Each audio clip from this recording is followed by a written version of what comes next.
부인들이 모여서 이야기를 합니다. 여러 이야기를 하다가 남편 이야기로 넘어갔습니다. 그래서 한 부인이 남편 불평을 하죠. 옆에 있는 부인이 또 동조를 합니다. 그러다가 그 옆에 있는 한 부인이 이렇게 이야기했습니다. 우리 남편은 로또야. 그러니까 이 말하던 사람들이 눈이 둥그레져 가지고 조용해졌습니다. 한 사람이 묻죠. 자기 남편 로또야? 어떤데? 그러니까 우리 남편 하나도 안 맞아. 안 맞는 로또야. 그런 이야기를 했다 그래요. 사람이 그렇습니다. 사람 사는 게 그래요. 함께 있으면 생각이 같고 마음이 같다고 생각하는데 오히려 그 반대입니다. 20년, 30년, 40년 살았는데도 맞지 않습니다. 이러면서 같이 사는 게 기적이지 않습니까? 우리 신앙생활, 교회생활 이렇게 같이 오랫동안 하면서도 맞지 않는 가운데서 이렇게 한다는 게 참 하나님의 은혜가 아니고는 도저히 있을 수 없는 그러한 일들이죠. 자, 그 모습이 제자들에게도 나오고 있어요. 그게 오늘 본문의 내용이에요. 예수님과 제자들이 3년 동안 함께 살면서 계속적으로 말씀하시며 예수님께서 하시는 것들을 보면서 주님과 함께 그렇게 있었음에도 불구하고 맞지 않는 그러한 모습들, 이 예수님의 생각과 제자들의 생각이 따로 돌아가고 있는 것을 보게 됩니다. 이것이 우리 인간들입니다. 같이 앉아 있다고, 같이 산다고 같은 게 아니라는 거예요. 그 꿈이 깨지지 않으면 평생 괴롭게 살 수밖에 없습니다. 그래서 여러분의 배우자는 뭡니까? 로또입니다. 여러분의 자녀는 뭐예요? 로또예요. 우리 옆에 있는 사람이 누구예요? 로또입니다. 로또예요. 안 맞아요. 그게 인정이 안 되면 우리가 살 수 없어요. 그래서 새로운 로또를 샀는데 이것도 뭡니까? 꽝입니다. 그래서 절망이에요. 자, 그렇게 맞지 않는 로또가 당첨되는 날이 오는데 새로운 법칙을 적용할 때 안 맞는 로또가 어떤 로또가 됩니까? 맞는 로또가 되어져요. 오늘 그 말씀, 그 본문이 오늘 이 내용입니다. 자, 오늘 12월 달 3주 동안, 우리가 12월 달이 5주가 있는데 이제 오늘 이번 주부터 3주 동안은 예수님의 오심을 준비하면서 성경 말씀 가운데서 내가 온 것은, 인자에 온 것은 이라고 나오는 말씀이 5번이 나오더라고요. 신약 성경에. 그 중에서 한 3번 정도 그 말씀을 가지고 주님이 오신 이유가 무엇일까를 한번 살펴보려고 해요. 그러면서 우리가 성탄절을 준비하려고 합니다. 그 첫 번째 내용이 오늘 본문 마가복음 10장 45절의 말씀입니다. 우리 같이 한번 읽어볼까요? 10장 45절. 인자에 온 것은 왜 오셨어요?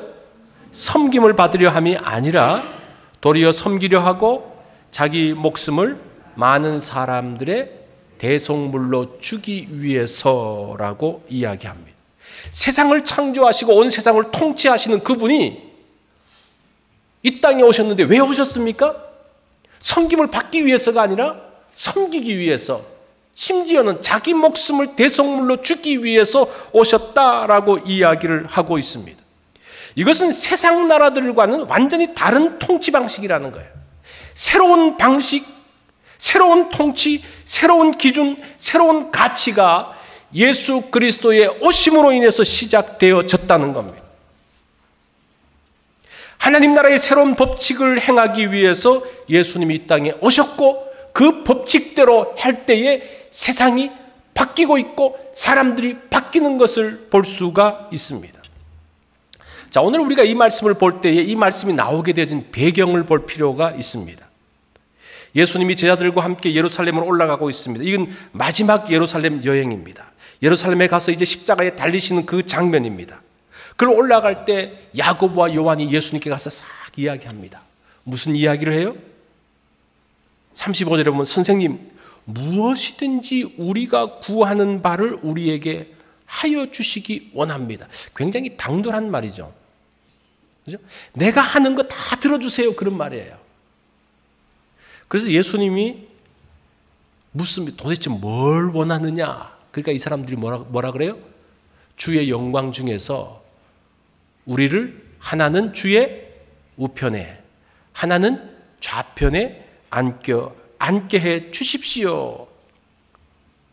이 무슨 말입니까? 제일 중요한 좌우편에 앉게 해달라는 겁니다. 그런데 이거 보세요. 주의 영광 중에 이렇게 나왔어요. 언제입니까? 주의 영광의 때가 언제입니까? 이것을 알라 그러면요, 조금 해석이 필요한데, 영광이라는 단어를 보면요, 독사라는 단어인데, 이 단어의 뜻이 판단하다, 판단, 결정되어진 의견, 그런 뜻이에요. 그래서 여기서 발전해서 화려함, 영광으로 발전되어지는 거예요. 그래서 이 영광이라는 말은 처음부터 영광, 화려함으로 되어진 게 아닙니다. 자, 이것을 보면요, 영광 중에서라는 것이 뭡니까? 예수님이 결정권을 가지게 된 그때의 그런 말이에요. 이해가 되십니까? 예수님이 언제 결정권을 갖습니까? 지금 예루살렘으로 올라가서 그 로마와 싸워서 승리해서 드디어 결정권을 갖게 되어질 그때에, 어떤 때입니까? 왕이 되어질 때를 이야기하는 거예요. 그때 자기들을 어디에 세워달라고 이야기합니까? 하나는 좌의정, 하나는 우의정. 그러면 충성하겠습니다. 그런 말이에요. 자, 그때 예수님께서 뭐라고 말씀하십니까? 38절에 보면 너희는 너희가 구하는 것을 알지 못하는도다. 내가 마시는 잔을 너희가 마실 수 있으며 내가 받는 세례를 너희가 받을 수 있느냐? 이렇게 말하니까 제자들이 뭐라 그래요? 할 수 있습니다. 그러죠. 이게 안 맞는 거예요. 그죠? 예수님과 제자가 지금 맞지 않는 거예요. 야고보와 요한이 예수님과 대화하는 것을 열 제자들이 엿들었어요. 그러면서 이 사람들이 뭐라고 말합니까? 어떤 반응을 보입니까? 열 제자가 듣고 야고보와 요한에 대하여 화를 내거늘 그렇게 이야기해요. 자, 도대체 제자들이 왜 화를 냈을까? 지금 예수님이 예루살렘으로 가셔서 고난받고 죽으시는데 너희들 그런 엉뚱한 말을 해서 돼? 이렇게 말하는 겁니까? 이런 뜻이에요? 아, 그러면 생각이 맞죠? 그죠? 그게 아니고 그 뒤를 보면요, 예수님이 그 뒷구절, 뒤에 나오는 구절들을 보면 열 제자들이 우리가 한 발 늦었네, 그런 말이에요. 한 발 늦었네, 우리가 말하기 전에 먼저 저희들이 말해. 그러니까 이 야고보와 요한과 열 제자가 어떻게 하는 겁니까? 똑같아요. 다 똑같아요.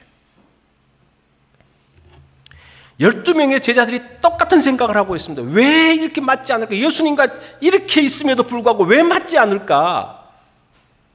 뭐 보통 사람들하고 같이 있었다 그러면 이해가 되지만 예수님하고 같이 있었는데 왜 안 돼요? 왜 서로 미워할까요? 제자들의 마음에는 그림자가 있기 때문입니다. 이 칼 융의 그림자 이론이라는 게 있어요. 인간의 마음은 의식과 무의식으로 이루어져 있다라고 이야기합니다. 이 둘은 서로에게 영향을 미친다라고 말합니다. 의식의 차원에서 잘 사용하지 않는 것이 무의식의 세계라고 이야기를 합니다. 열등한 인격, 자아의 어두운 면을 그림자라고 이야기해요. 섀도우, 그림자. 사람은 누구에게나 폭력적인 성향이 있습니다. 그렇죠? 음습한 욕망이 있어요. 근데 이것을 드러내면 됩니까? 안 됩니까?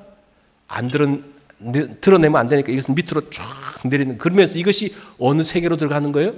무의식의 세계로 들어가는 거예요. 이게 그림자입니다. 자신의 그림자를 인식하면서 그것을 관리하고 인격 속에서 잘 융화시키면 사람이 건강해지는데, 그렇지 못할 때는 이 자신 속에 있는 그림자를 다른 사람에게 투사하게 됩니다. 자, 그 말은 무슨 말인 거 아니? 다른 사람도 자기와 같다라고 생각해요. 저 사람도 나처럼 저런 생각하겠지? 이기적인 사람은 다른 사람들도 자기처럼 이기적인 사람으로 이 사람이라고 생각을 해요. 그래서 그런 비슷한 말이나 행동을 하면 그것을 가지고 바로 비판을 합니다. 왜 그래요? 자기 속에 있는 그림자를 보기 때문에 그래요. 지나치게 도덕적인 사람들, 깨끗한 척, 도덕적인 사람들은 깨끗한 척 하는 사람을 못 봐요. 왜냐하면 내가 깨끗하고 도덕적인 것처럼 보이지만 내 속에 있는 더러움을 내가 알잖아요. 그래서 그런 사람들을 보면 나 같으려니 하면서 굉장히 비판적이 되어집니다. 그게 그림자예요. 그래서 이 자신 속에 숨겨진 더러움을 자기가 잘 알기 때문에 그런 사람들을 보면서 표리부동하다고 그래요. 겉과 속이 다르다고 막 이렇게 비난을 하기 시작합니다. 자, 지금 10제자들이 야고보와 요한을 보면서 분개하는 이유가 뭐예요? 자기 속에 있는 그 얄팍한 생각이 있는데 그것을 감히 말하지 못하고 있는데 그 사람이 말하는 것을 보면서 분노하는 거예요. 나는 좀 숨기려고 그러는데 저렇게 말해도 되는 거야? 나보다 먼저 말했어? 그러면서 지금 분노하고 비판하는 것을 보게 됩니다. 이 칼 융은 그림자가 짙은 사람일수록 다른 사람에게 너그럽지 못하다라고 이야기합니다. 다른 사람과 좋은 관계를 맺지 못하고 부정적이고 판단하고 정죄하는 언어를 사용한다라고 이야기합니다. 자, 이게 우리 속에 있는 그림자예요. 자, 그러면 제자들처럼 보상을 바라는 태도는 반신앙적인가? 글쎄, 그렇지만은 않은 것 같아요. 복을 바라는 마음이 죄까지는 아니지만 복을 받기 위해서 신앙생활을 한다면 그 사람은 미숙한 신앙인입니다. 아직은 성숙하지 못한 거예요. 신앙생활은 투자가 아니에요. 내가 이만큼 했기 때문에 뭔가 더 거둬들일 수 있지, 그 투자가 아니에요. 신앙은 이미 하나님께서 우리에게 주어진 은혜를 알고 감사하는 거예요. 하나님의 기쁨에 참여하는 거예요. 그것이 하나님 나라에 들어온 사람들의 모습이라는 겁니다. 그런 면에서 봤을 때 이 제자들은 아직은 어떻습니까? 아직은 예수님과 그렇게 오래 있었음에도 불구하고 아직은 그렇게 되어지지 못했던 그런 상황. 사실은 우리들은 어떨까요? 비슷하다는 생각을 해봅니다. 왜냐하면 우리 속에 있는 그림자 때문이에요. 우리 속에 있는 죄성 때문에 그럴 수밖에 없다는 거예요. 그러면서도 그것을 보면서 자책하죠. 그것 때문에 괴로워하죠. 그게 우리의 신앙의 모습이 아닌가요? 자, 안타깝게도 제자들은 아직도 세상의 방식 가운데 머물러 있습니다.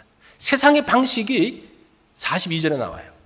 이방인의 집권자들이 그들을 임의로 주관하고 그 고관들이 그들에게 권세를 부리는 줄을 너희가 알거니와. 이게 조금 설명이 필요한데, 이방의 사람들, 세상의 사람들을 어떻게 한다고 합니까? 임의로 주관하고 권세를 부리는 줄을 알지 못하느냐. 이 단어가 제가 조금 설명할게요. 주관한다라는 단어가 카타큐리유, 그래서 큐리에라는 단어가 들어가 있어요. 그러니까 이것은 명사를 동사화시킨 단어예요. 그러니까 만든 이야기예요. 만든 단어예요. 권세를 부리고 권세라는 것을 동사화시키는, 그래서 이 말을 요즘 세상 말로 하면요, 세상 사람들은 주인질하고 갑질하는, 그것이 이방의 집권자들이라는 그런 말이에요. 힘 있는 사람들이 자기 마음대로 주관하고, 그죠? 주인질하고 자기 마음대로 하려고 하는 그것이 세상의 방식이라고 지금 42절에서 이야기를 하고 있는 겁니다. 그런데 43절에 보면 그러나 너희는 그렇게 해서는 안 된다고 이야기합니다. 왜? 너희 중에 누구든지 크고자 하는 자는 너희를 섬기는 자가 되고 너희 중에 누구든지 으뜸이 되고자 하는 자는 모든 사람의 종이 되어야 하리라고 이야기합니다. 우리가 이 말 잘 알죠? 크려고 하면 어떻게 됩니까? 큰 사람이 되려고 하면 어떻게 돼야 돼요?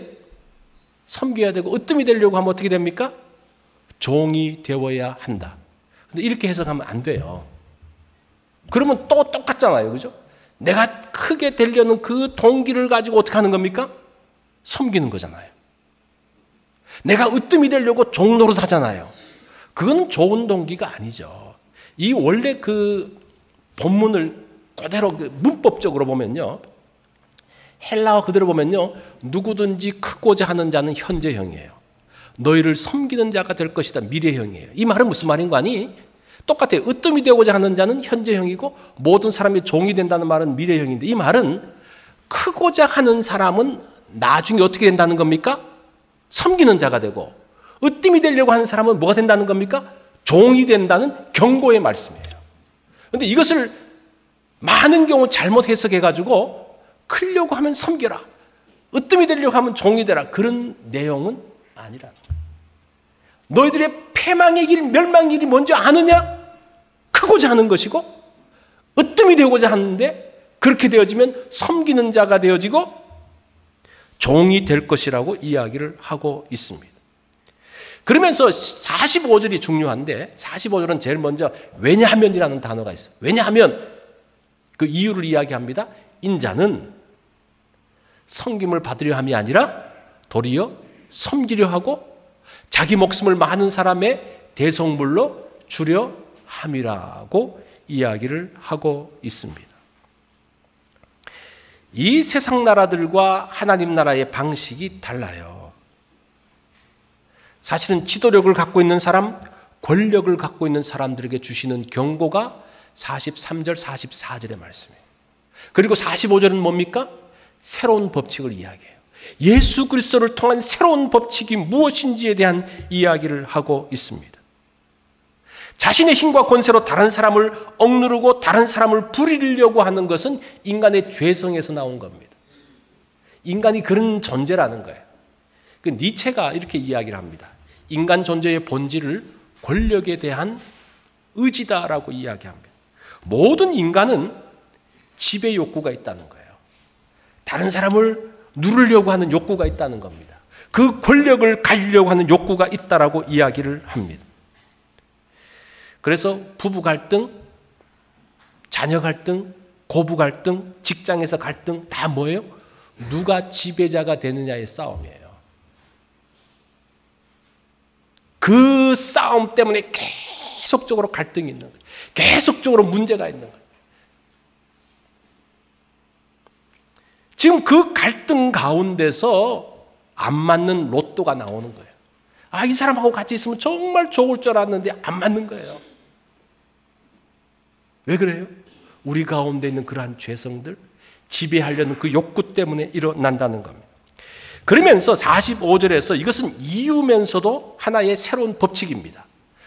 주님은 섬김을 받기 위해서 온 것이 아니라 어떻게 왔다고 합니까?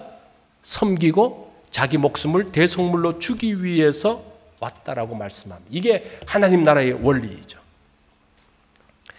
자, 하나님께서 예수님을 우리에게 보내신 이유가 뭐라는 겁니까? 우리를 섬기고 우리의 대속물로 되기 위함이라고 이야기해요.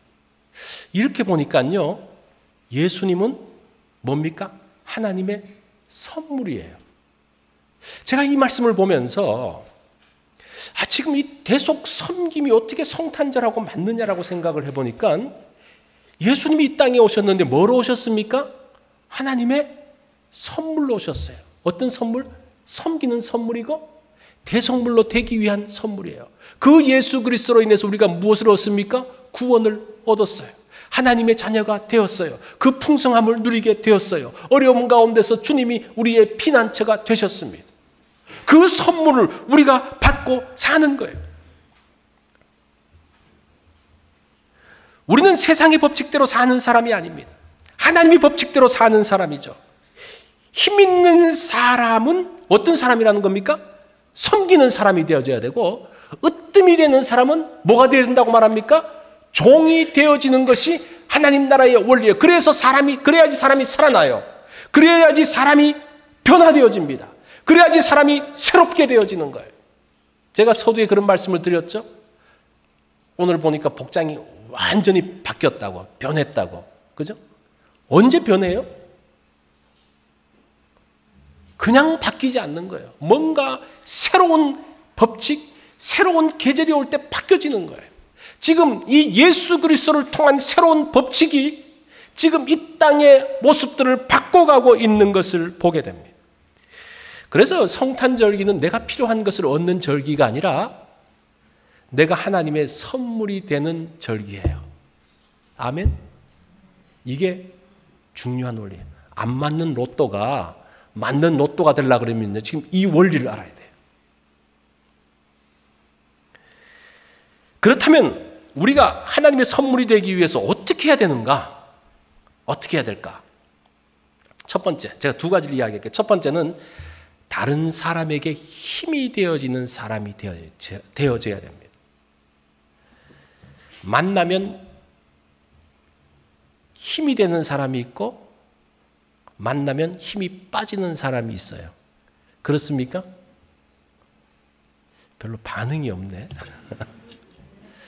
속으로 지금 생각하시는 거예요? 네. 그렇죠. 우리가 만나면 좋은 사람이 있고 그렇지 않은 사람이 있어요. 이 섬김이라는 단어, 디아코니아라는 단어가 좋은 단어여서 굉장히 사람들이 섬긴다는 말을 많이 씁니다. 특별히 이명박 대통령이 이제 처음에 이 취임사를 할 때 자기가 섬기는 사람이 되겠다고 이야기를 하더라고요. 그러면서 사람들은 야, 섬김은 대통령이 하는 걸로 생각을 하고 있어요. 그래서 굉장히 고상하고 좋은 걸로 생각하는데 사실은 이 디아코니아라는 단어를 플라톤이 뭐라고 이야기하는 거 아니에요? 가장 불행한 사람이 있으면 디아코니아, 섬기는 사람이다 이렇게 이야기했어요. 섬김이라는 게 뭐예요? 굉장히 불행한 거예요. 왜 그래요? 종이기 때문에 이 섬김이라는 말과 종이라는 말은 같은 말이에요. 단어는 다른 단어를 쓰고 있지만 같은 의미예요. 한국교회 역시 섬김이라는 단어를 정확하게 이해하지 못함으로 인해서 어디에 집중합니까? 파워에 집중하고 더 높은 곳에 집중하게 되어지면서 문제가 생깁니다. 우리의 삶 가운데서 이 섬김이라는 단어를 잘 알지 못하고 함부로 사용함으로 인해서 우리 가운데 관계에 문제가 생기게 된다는 겁니다.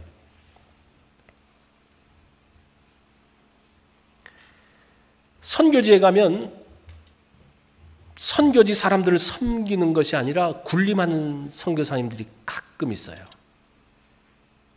사실은 우리가 이곳에는 여러 다인종들이 살고 특별히 이제 멕시칸들하고 같이 사는데 그 멕시칸들을 보면서 어떻게 이야기를 해요? 쟤들이 어떻고 쟤들이 어떻고 나이에 상관없이 무조건 쟤들 선교지 가서도 쟤들 그거는 좋은 말이 아닌가, 좋은 태도가 아닌 것 같아요.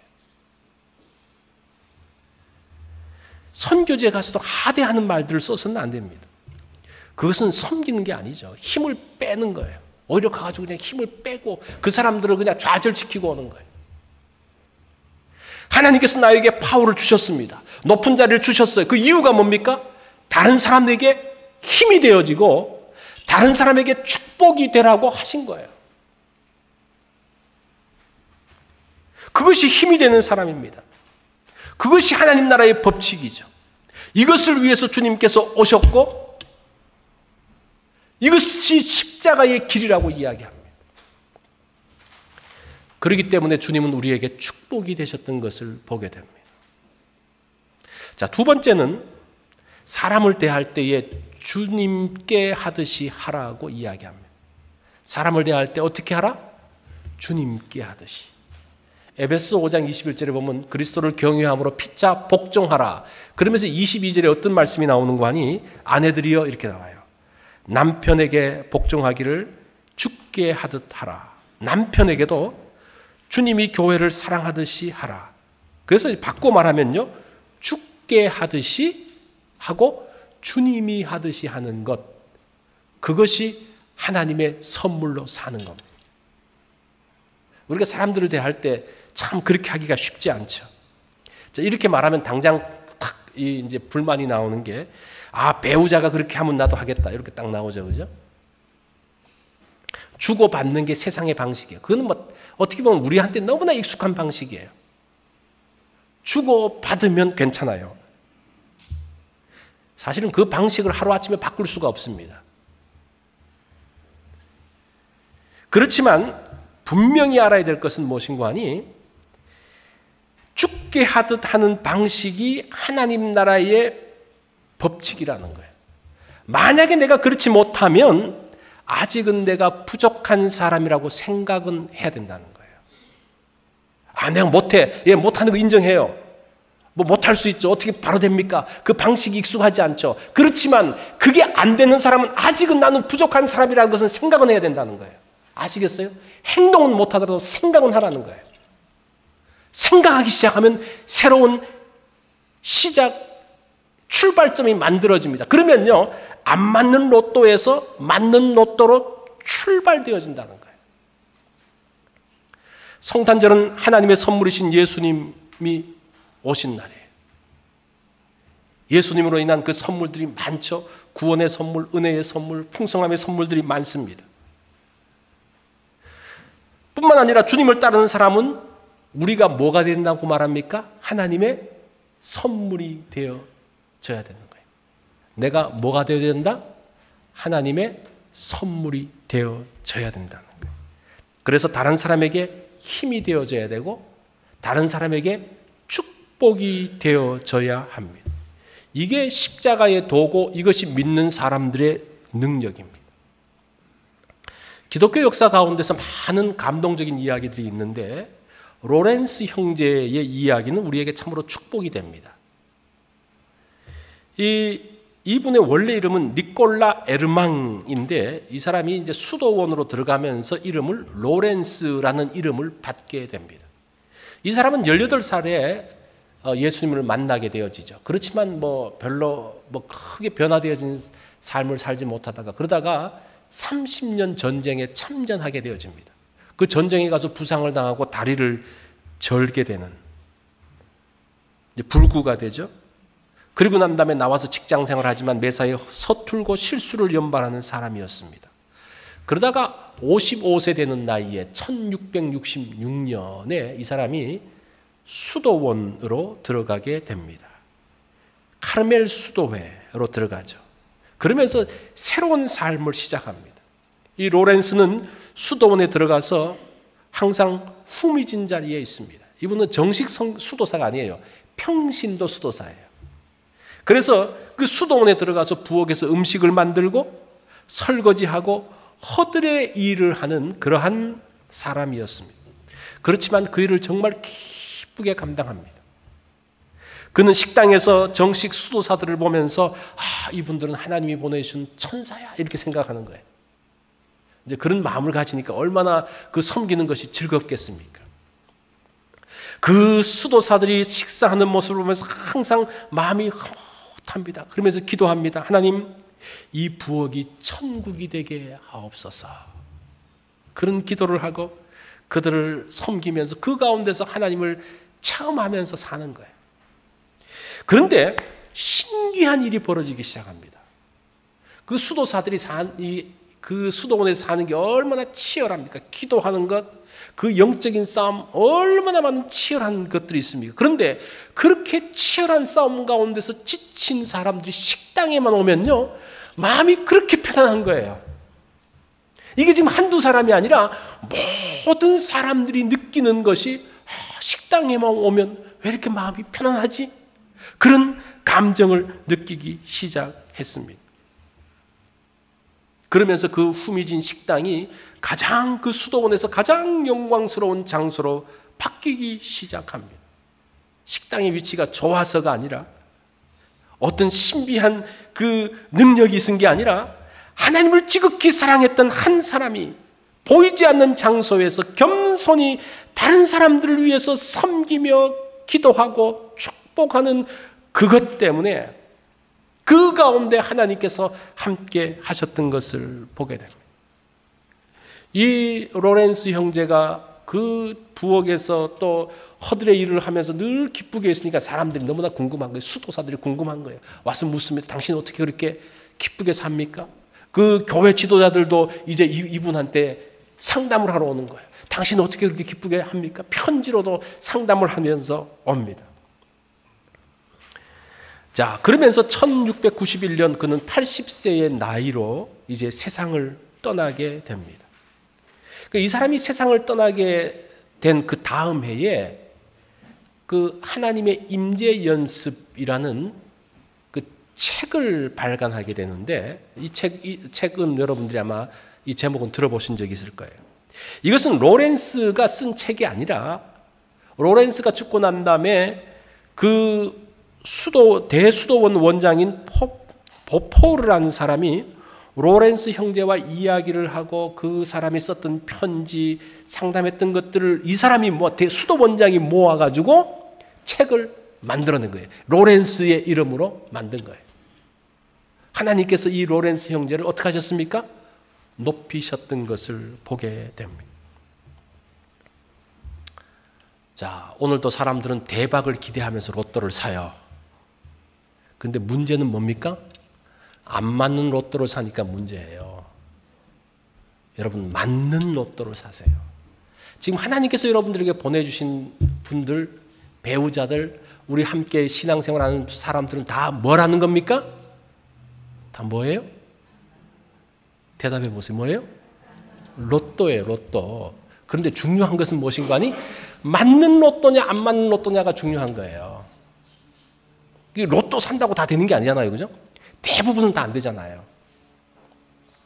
그런데 왜냐하면 안 맞는 방식으로 살았기 때문에 로또가 안 맞는 거예요.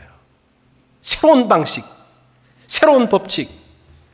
그렇게 하면 안 맞는 로또가 맞는 로또로 바뀌어져요.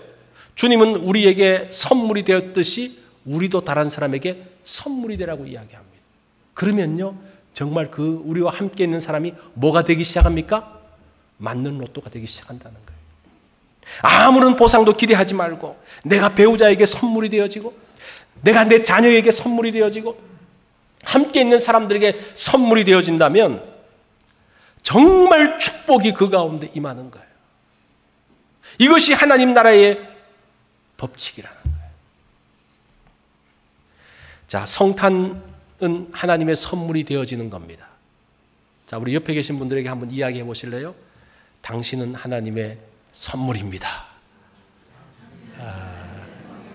자, 또 하나, 당신은 내게 힘이 됩니다. 자, 이번 성탄절에 우리가 주님과 함께 해야 될 말이 이 말이에요. 우리가 주님과 함께 해야 될 것이 이거예요. 왜 그래요? 주님은 이렇게 하기 위해서 섬기고 또 자신을 드리기 위해서 오셨기 때문입니다. 우리가 누굽니까? 하나님의 선물입니다. 그러면 뭐가 되어지는 거예요? 맞는 로또가 되어지는 거예요. 우리 다 같이 기도하겠습니다.